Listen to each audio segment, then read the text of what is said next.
जय हिंद। आज के इस लेक्चर में हम लोग प्लेन का इंपॉर्टेंट वीवीआई डेरिवेशन देखेंगे यानी थ्योरम देखेंगे। तो लेक्चर चालू करने से पहले आप लोग छोटा सा रिक्वेस्ट है, कभी तक हमारे चैनल को सब्सक्राइब नहीं किए तो सब्सक्राइब कर ले और बेल आइकन को दबा दे। हाँ, अपने दोस्तों के साथ शेयर नहीं किए तो शेयर जरूर कर दीजिएगा। चलिए इस लेक्चर को शुरू करते हैं। देखिए, इस लेक्चर में हम लोग आगे बढ़ने से पहले आप लोग एक चीज़ इन्फॉर्म कर दें। हम लोग 3D में लगभग अब 6 लेक्चर्स आ गए। अगर आप नहीं देखे हैं तो आपको पूरे प्लेलिस्ट का लिंक आई कार्ड में मिल जाएगा, वहाँ से आज जाकर देख लीजिएगा। और हमारे चैनल पे set theory, linear programming, trigonometry, differential calculus, integral calculus, 3D theory of equations, सारी चीज़ें लगभग कंप्लीट होने वाला। अगर नहीं देखे तो प्लेलिस्ट में जाके आप जरूर देखिएगा। प्लेलिस्ट बना हुआ है बीएससी सब्जेक्ट वाइज लेक्चर करके, उसमें जाएंगे तो आपको फिर सब्जेक्ट वाइज लेक्चर आपको मिल जाएगा। चलिए, तो इस लेक्चर में हम लोग आगे क्वेश्चन एक डेरिवेशन देखेंगे, थ्योरम जो हम लोग काफ़ी इंपॉर्टेंट है। देखिए, तो आपको जो थ्योरम बोल का आपको पूछा जाता है, आपसे ये बोला जाता है normal form of the equation of the plane, यानी कि प्लेन पे नॉर्मल फॉर्म अगर कोई हो, कोई लाइन अगर नॉर्मल होता है तो उस केस में आपका इक्वेशन क्या होगा। लेकिन ये आपका बुक का लैंग्वेज है, इस प्रकार से आपको थ्योरम या डेरिवेशन पढ़ना है। लेकिन इसी को दोस्त थोड़ा सा घुमा कर पूछ लेता है आपसे एग्जाम में, टू रहेगा या प्रूफ दैट रहेगा direct. To prove that the equation of the plane is, आपका एक इक्वेशन रहेगा Lx plus M Y plus N Z equal to P. Generally हम आपको यही चीज प्रूफ करना होता है, लेकिन यहाँ पे आपको दे चुका है। और क्या बोल रहा है, where p is the perpendicular distance from the origin, यानी ओरिजिन से ये p परपेंडिकुलर डिस्टेंस है to the plane and L M N are the direction cosine. अब यहाँ पे देखिए एक चीज क्या बोल रहा है, ये क्वेश्चन ये बोल रहा है कि आपका जो ये L और m जो देख रहे हैं ये आपका डायरेक्शन कोसाइन है, डायरेक्शन रेशियो नहीं। पहले एक फॉर्म में आप डायरेक्शन रेशियो आपको पढ़ाया गया, फिर एक फॉर्म में पढ़ा गया कि भाई ये डायरेक्शन रेशियो नहीं, ये डिस्टेंस है। लेकिन आपको नॉर्मल फॉर्म में ये आपका डायरेक्शन कोसाइन होता है। तो आपको चीजें याद रखना चाहिए। फिर से एक बार रिपीट कर देते हैं, जब भी आपसे नॉर्मल फॉर्म की बात करे, कोई लाइन अगर प्लेन पे नॉर्मल फॉर्म है, उस इक्वेशन का जो कोफिशिएंट होगा डायरेक्ट आपका डायरेक्शन कोसाइन होगा, रेशियो नहीं। ओके, चलिए अब हम लोग उसके बाद बोल रहा है direction cosine to that perpendicular. तो इसमें आपको घुमा फिरा के सेम चीज पूछ रहा है, लेकिन यहाँ पे एक इक्वेशन दे चुका है जो प्रूफ करना है आपको। फिर दूसरा क्वेश्चन है, इस प्रकार से पूछता है, obtain the equation of the plane in normal form. बोलेगा कि आप प्राप्त कीजिए कि इक्वेशन ऑफ द प्लेन का इक्वेशन क्या होगा जब एक लाइन को ये नॉर्मल होगा। नॉर्मल का है तो परपेंडिकुलर। ओके, चलिए इस क्वेश्चन को हम लोग सॉल्व करते हैं। देखिए, इस क्वेश्चन को सॉल्व करने के लिए हम लोग को क्या क्या चीज का नीड पड़ेगा। तो सबसे पहले आपको जो नीड जो पढ़ने वाला है, सबसे पहले तो आपको 3D में अगर नीड या 2D में नीड पड़ता है तो एक्स वाई जेड एक्सिस की बात कर नीड पड़ता है। तो सबसे पहले हम लोग क्या करेंगे, एक एक्स वाई हम लोग ये एक्सिस कंसीडर करते हैं। Okay, X Y Z axis consider करते हैं इस प्रकार से। देखिए, हमारा ये एक्स और ये वाई और ये जेड एक्सिस है। ओके, एक्सिस है। अब क्या बोल रहा है आपको, एक्स वाई एक्सिस हम लोग क्या प्रूफ करना है, ये थ्योरम आपको प्रूफ करना है। लेकिन नॉर्मल फॉर्म बोल रहा है कि एक प्लेन पे कोई लाइन जब नॉर्मल होगा तो उसका इक्वेशन क्या होगा। तो सबसे पहले हम लोग क्या करेंगे, सबसे पहले इसमें से हम लोग इस एक स्पेस में प्लेन कंसीडर करेंगे। क्या करेंगे, स्पेस में एक प्लेन कंसीडर करेंगे, जो इस प्लेन पे एक लाइन हम लोग का ये नॉर्मल फॉर्म में होगा। ओके, इस प्रकार से। तो देखिए, सपोज के यहाँ पे कोई 2 पॉइंट है, इसको अब थोड़ा अच्छे से बना देते हैं। देखिए,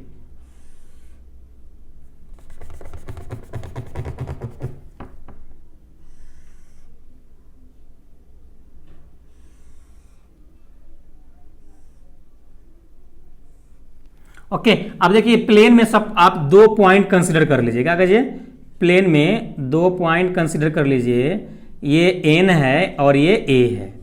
अब इसी पॉइंट से ओरिजिन पे आप परपेंडिकुलर डाल दीजिए, या ओरिजिन से इस पॉइंट पे परपेंडिकुलर इस प्रकार से डाल दिया जाता है। तो उस केस में इसका इक्वेशन क्या होगा। तो हम लोग इस प्रकार से इस पे परपेंडिकुलर डाल देते हैं और इस पे भी डाल देते हैं। ओके, इस पे भी डाल देते हैं। अब जब ये देखिए ये परपेंडिकुलर है तो ये प्लेन के साथ कितने डिग्री का, 90 डिग्री का एंगल बनाएगा। ओके, अब देखिए आप हम लोग सपोज मान लेते हैं कि आपको हम क्या बोले, जब इक्वेशन प्राप्त होगा तो ये जब नॉर्मल फॉर्म की इक्वेशन रहेगा तो उसके साथ जो कांस्टेंट कोफिशिएंट रहेगा वो डायरेक्शन कोसाइन रहेगा।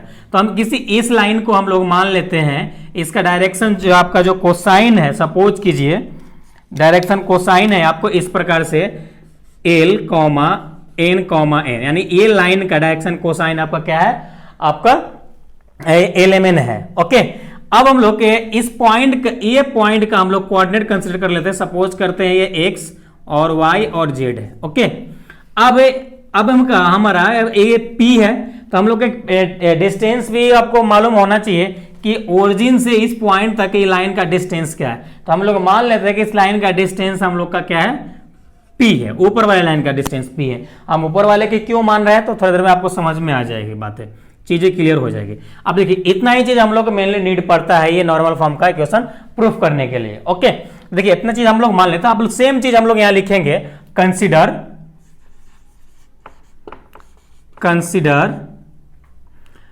XYZ plane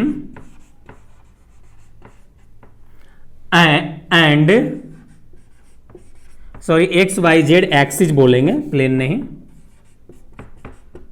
XYZ axis and आप क्या एक और क्या कंसीडर करेंगे, प्लेन हम लोग कंसीडर करना है इन स्पेस में। अब ये स्पेस क्या होता है हम लोग डिटेल में इस चीज पे हम लोग डिस्कस किए थे इंट्रो लेक्चर में, नहीं देखे तो जाकर देख लीजिएगा, आपको चीजें क्लियर हो जाएगी। हम लोग स्पेस में क्या किए, कंसीडर कर लिए, एक प्लेन कंसीडर कर लिए। ओके, और उस प्लेन में हम लोग क्या कंसीडर किए यहाँ पे, चलिए इतना रह जाता है। उसके बाद हम लोग लेट करते हैं, लेट मान लेते हैं, लेट लाइन ON, अब यहां से देखिए ON आएगा, ON is a LMN direction cosine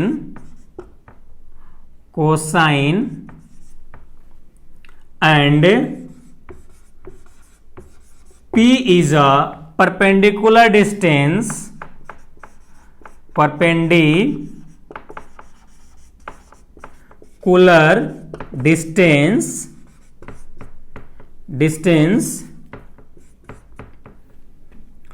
on the origin. किससे, कहां से है, तो ओरिजिन पे है, on the origin.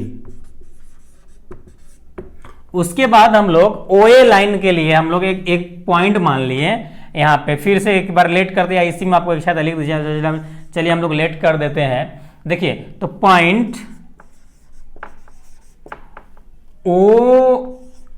Point A मान रहे हैं केवल, तो पॉइंट A इक्वल टू हम लोग कोऑर्डिनेट माने XYZ, इतना माने। अब देखिए जितने सारे चीजें आप माने हैं, सारी चीजें हम लोग यहाँ पे लिख दिया। आपको चाहे तो इसको और डिटेल में आप लिख सकते हैं, और डिटेल में लिख के आप इसको मेंशन कर सकते हैं, कोई दिक्कत वाली परेशानी वाली बात नहीं है। अब देखिए यहाँ पे कौन सा लाइन परपेंडिकुलर, यहाँ पे ये भी लिख सकते हैं, and perpendicular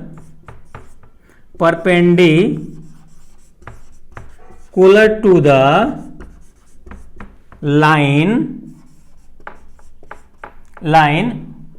ON and OA। कौन कौन लाइन परपेंडिकुलर है प्लेन पे, तो हम लोग यहाँ पे ON लाइन और OA लाइन परपेंडिकुलर है, यानी दो लाइन हम लोग यहाँ पे परपेंडिकुलर है। देखिए अब जब भी कोई प्लेन पे आपका कोई लाइन परपेंडिकुलर होता है, यानी नॉर्मल फॉर्म में आता है, तो उसका इक्वेशंस आपको निकालने के लिए आपको प्रोजेक्शंस निकालना पड़ता है। अब प्रोजेक्शंस तभी निकाल सकते हैं जब आपके पास दो लाइन हो, उस प्लेन पे दो लाइन परपेंडिकुलर हो। तो इसीलिए हम लोग क्या किए, दो लाइन पहले मान लिए, एक प्लेन पे परपेंडिकुलर डाल दिए, और एक लाइन को हम लोग डायरेक्शन कोसाइन इसलिए माने कि जब आप प्रोजेक्शन निकालेंगे तो किसी एक लाइन का आपको डायरेक्शन कोसाइन मालूम होना चाहिए और दूसरे लाइन का डायरेक्शन रेशियो मालूम होना चाहिए, तो ही आप इसको प्रूफ कर सकते हैं। ओके, तो ही इसको आप प्रूफ करते हैं। जैसा कि आपको मालूम है ओरिजिन का कोऑर्डिनेट 0,0 होता है। ओके, अब हम लोग क्या करेंगे, नाउ हम लोग जानते हैं कि we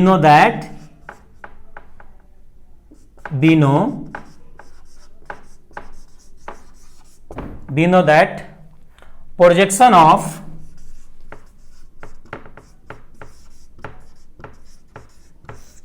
projections of OA on ON। Okay, किस पे? OA प्रोजेक्शन कर रहा है ON लाइन पे। ओके, तो आपको याद रखना है, यानी हम लोग को इस लाइन पे प्रोजेक्शंस निकालना है। ओके, मेनली हम लोग को इस लाइन पे प्रोजेक्शंस निकालना है। तो जिस लाइन पे आपको प्रोजेक्शंस निकालना हो उसी लाइन को आपको डायरेक्शन कोसाइन मालूम होना चाहिए। तो इसीलिए इस लाइन को हम लोग डायरेक्शन कोसाइन मान लिए। ओके, चाहे तो आप इसका भी डायरेक्शन कोसाइन मान सकते हैं, तो कोई दिक्कत वाली परेशानी वाली बात नहीं है। और इस पॉइंट को आप यहां मान के प्रूफ कर सकते हैं, कोई दिक्कत नहीं होगी। ओके, तो चलिए इतना आप नोट डाउन कीजिए, फिर आगे हम लोग सॉल्व करते हैं। चलिए इस क्वेश्चन को हम लोग आगे सॉल्व करते हैं। तब हम लोग क्या करना था, प्रोजेक्शंस इसका निकालना था और कैलकुलेट करना था। सिंपल हम लोग को इक्वेशन हम लोग को मिल जाता है प्लेन का। चलिए हम लोग प्रोजेक्शंस निकालते हैं। देखिए, तो आपको प्रोजेक्शंस निकालने के लिए हम लोग क्या बोले, तो प्रोजेक्शन निकालने के आपको ये बोले कि किसी एक लाइन का आपके पास डायरेक्शन से कोसाइन मालूम होना चाहिए, किसी एक लाइन का डायरेक्शन रेशियो मालूम होना चाहिए। तो डायरेक्शन कोसाइन हम लोग के पास है, लेकिन दूसरे लाइन का डायरेक्शन रेशियो से नहीं है। तो रेशियो कैसे निकालते हैं, चलिए आते हैं सॉल्व करते हैं। देखिए, सपोज कि ये हम लोग का क्या है, x2 y2 और z2 है, ये x1, सपोज कीजिए x1 y1 और z1 है। ओके, और ये सपोज कीजिए x2 y2 और z2 है। ओके, तो हम लोग क्या करते हैं डायरेक्शन कोसाइन के डायरेक्शन रेशियो निकालने के लिए, जनरली हम लोग क्या करते हैं, x2 माइनस x1, यही करते हैं। अब आपको प्रोजेक्शन निकालने का डायरेक्शन कोसाइन है, तो ये डायरेक्शन कोसाइन ले लीजिए, l ले लीजिए, फिर प्लस देंगे। चलिए, फिर यहां पे हम लोग का क्या है, y2 माइनस y1 और ये क्या m, फिर प्लस देंगे, और z2 माइनस z1, फिर क्या देंगे n, इक्वल टू किस लाइन के लिए प्रोजेक्शंस निकाल रहे हैं, तो ON लाइन के लिए, तो ON लिख देंगे यहां पे। अब देखिए, आपको x2 के जगह पे क्या है, केवल x है, x1 के जगह पे क्या है, 0 है, l प्लस y2 के जगह पे y है और y1 के जगह पे 0 है, m प्लस z2 की जगह पे z है, z1 की जगह पे 0 है। ओके, n, और ON बराबर आपका ये डिस्टेंस है। ओके, ये डिस्टेंस आपका है, यानी ON बराबर p हो जाएगा यहाँ पे। ओके, तो आपको क्या मिलेगा, आप तो आप देख रहे हैं कि ये आपको इस प्रकार से मिल गया, 0 आ गया तो इस बाकी तक कहानी खत्म हो गया। तो LX plus my plus nz equal to p। This is equation of plane in normal form. तो किसका है, ये नॉर्मल फॉर्म का इक्वेशन आपका आ गया। ओके, अब देखिए इसी में आप क्या जानते हैं, फिर से अगेन वी नो दैट आप क्या जानते हैं, आप ये जानते हैं कि x बराबर आपका क्या, cos अल्फा जानते हैं, क्या जानते हैं, सॉरी x बराबर नहीं, l बराबर cos अल्फा, और m बराबर cos बीटा, और n बराबर cos गामा, यही आप जानते हैं। तो इतना बार अगर इसमें पुट कीजिएगा तो क्या इक्वेशन एक नया मिल जाएगा यहां पे आपको, तो आपको मिल जाएगा cos alpha x plus cos beta y plus cos gamma z, okay, equal to p। तो अगर आपको ये भी प्रूफ करने के लिए दिया जाए क्वेश्चंस, तो आप इस प्रकार से प्रूफ सेम आपको यहां तक आ जाना है। फिर यहां लिखना है बिनो दैट l बराबर हम इतना जानते हैं, m बराबर इतना जानते हैं, n बराबर इतना जानते हैं, सिंपल इसमें पुट कर देना है और आपको इक्वेशंस मिल जाएगा इजीली। ओके, तो इजीली आपको इक्वेशंस मिल जाएगा। तो hence required equation of plane. Okay, तो यही आपका रिक्वायर्ड था, इससे इक्वेशन ऑफ प्लेन, ये आपका थ्योरम प्रूफ हो गया। तो आई होप आपको ये थ्योरम समझ में आ गया होगा अच्छे से। अगर किसी प्रकार कोई भी डाउट है तो कमेंट करना नहीं भूलिएगा, कमेंट जरूर कीजिएगा। ओके, तो चलिए इस पे हम एक क्वेश्चंस करते हैं, फिर इस लेक्चर को क्लोज करते हैं। चलिए इतना नोट डाउन कीजिए, फिर आके सॉल्व करते हैं। चलिए हम लोग का नेक्स्ट क्वेश्चन है इस प्रकार से, find the equation of the plane perpendicular to the line joining the points. Point है आपका 2, -1, 2 and 3, 2, -1 and the passing through the points 4, -3, 1। देखिए क्वेश्चन समझिए, काफी इजी क्वेश्चन है, बहुत बेसिक क्वेश्चन है आपको नॉर्मल फॉर्म समझने के लिए। क्वेश्चन आपको क्या बोल रहा है कि आपको एक इक्वेशन फाइंड करना है और कोई एक लाइन परपेंडिकुलर है प्लेन पे, और उस लाइन का जो लाइन ज्वाइन, 2 पॉइंट्स को जो ज्वाइन करके जो लाइन बना रहा है, तो वो दोनों पॉइंट का कोऑर्डिनेट आपको 2, -1, 2, और दूसरा 3, 2, -1 दे रखा है। लेकिन बट उस प्लेन का इक्वेशंस, यानी वो प्लेन इस पॉइंट से पास कर रहा है, एक शर्त है इसका। तो इस प्रकार से आपको equation of the plane find करना है, यानी प्लेन का समीकरण आपको निकालना है। कैसे निकालेंगे, देखिए पहले आपको हम लोग ये चीजें समझते हैं कि ये किस प्रकार से पास कर रहा है, ये लाइन परपेंडिकुलर किस प्रकार से है। ओके, तो देखिए अब ध्यान दीजिएगा थोड़ा बढ़िया से। देखिए इस प्रकार से सपोज कीजिए एक हम लोग का प्लेन है, थोड़ा मैं बड़ा बनाने की कोशिश करता हूं। ओके, इस प्रकार से आपका, इस प्रकार से हमारा प्लेन है, और इस प्लेन पे एक लाइन इस प्रकार से परपेंडिकुलर है, इस प्रकार से, और इसका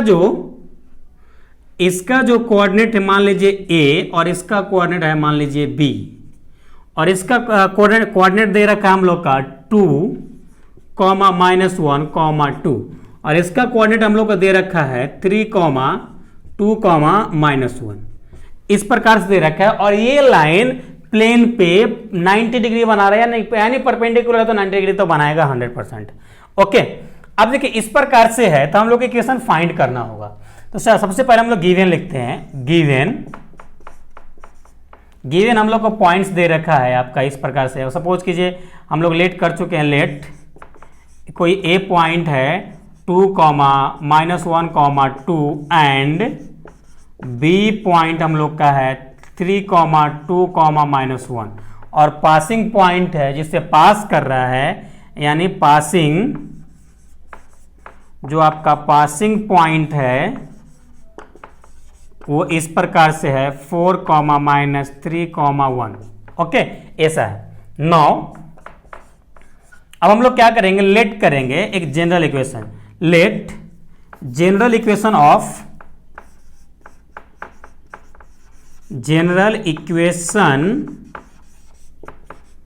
अ प्लेन, यानी प्लेन का एक जनरल इक्वेशन आपको निकालना है। तो प्लेन का जनरल इक्वेशन क्या होता है, ax + by + cz और इक्वल टू, यानी +d = 0, यही होता है आपका। इसके इक्वेशंस फर्स्ट मान लीजिए। अब इसमें हम लोग क्या करेंगे, यही इसमें से x और y z तो वेरिएबल है, इसका मान तो आएगा नहीं, तो हम लोग मेनली क्या पता करेंगे, इसमें a b c और d, ये 3 चीज 4 चीज पता कर लिए, समझिए आपका इक्वेशन ऑफ द प्लेन आप निकाल सकते हैं इजीली। देखिए तो अब इसमें एक चीज समझिए, जब भी इस फॉर्म का जब इक्वेशंस होता है, उस ये ए बी सी क्या होता है, ये डायरेक्शन रेशियो होता है। तो हम लोग डायरेक्शन रेशियो इजीली निकाल सकते हैं। कैसे कि हम लोग का एक लाइन दे रखा है, वो प्लेन पे परपेंडिकुलर है, उसका कोऑर्डिनेट भी दे रखा है। ओके, इसका हम लोग का कोऑर्डिनेट भी दे रखा है 2, तो ये दोनों कोऑर्डिनेट को यूज करके हम लोग इसका डायरेक्शन रेशियो निकाल सकते हैं। तो चलिए हम लोग डायरेक्शन रेशियो निकालते हैं, यानी DRS निकालते हैं। ओके, तो चलिए DRS यानी A बराबर क्या होता है, x2 - x1, तो 3 माइनस आपका क्या है 2 = 1 आ जाएगा।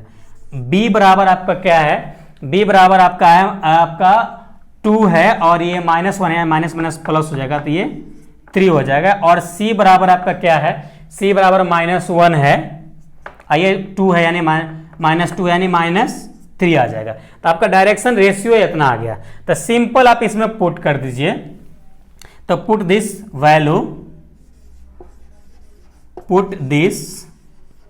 वैल्यू इन इक्वेशन फर्स्ट में हम लोग पुट करेंगे। तो देखिए a बराबर क्या आया है, 1 आया है, यानी x होगा, प्लस अब देखिए b बराबर क्या है, 3 आया है, यानी 3y होगा, और c बराबर क्या है, -3 आया है, तो -3 आया था, यानी -3z + d होगा = 0। ओके, अब यहां तक तो हो गया, a b c की वैल्यू पुट कर दिए। अब यहां पे देखिए d की मान अगर हम लोग निकाल लेते हैं, इसको इक्वेशन सेकंड मान लेंगे, d की मान निकाल लेते हैं तो और इजी हो जाएगा हम लोग को equation of the plane find करने में। तो देखिए तो इस पॉइंट से पास कर रहा है, तो यहां पे लिखेंगे it is passing through point क्या है आपका 4, -3, 1। ओके, अब देखिए यहां पे ये पॉइंट पास कर रहे हैं, यानी किसकी वैल्यू है, ये आपका एक्स वाई जेड की वैल्यू। जब भी कोई पॉइंट प्लेन किसी पॉइंट से पास करता है, समझिए वहां पे उस वेरिएबल की वैल्यू दे रखा है। तो इसमें हम लोग सिंपल पुट कर देंगे। तो एक्स की जगह पे 4 लिख दीजिए, तो 4 हो जाएगा। यहाँ पे वाई की जगह पे लिखिएगा आप 3 × -3 और माइनस ये आपका 3 × 1 हो जाएगा, प्लस डी इक्वल टू 0। तो आपका क्या आ जाएगा 4 - 9 और -3 प्लस डी इक्वल टू 0। तो क्या आ जाएगा 9 3 12। देखिए इसमें से घटेगा तो क्या आ जाएगा -8 प्लस डी इक्वल टू 0, यानी डी बराबर आपका 8 आ गया। ओके, अब डी बराबर तब सिंपल पुट कर दीजिए, आपकी इक्वेशन आप सेकेंड में पुट कीजिए तो आपके वैल्यू निकल जाएगा। तो देखिए पुटिंग दिस वैल्यू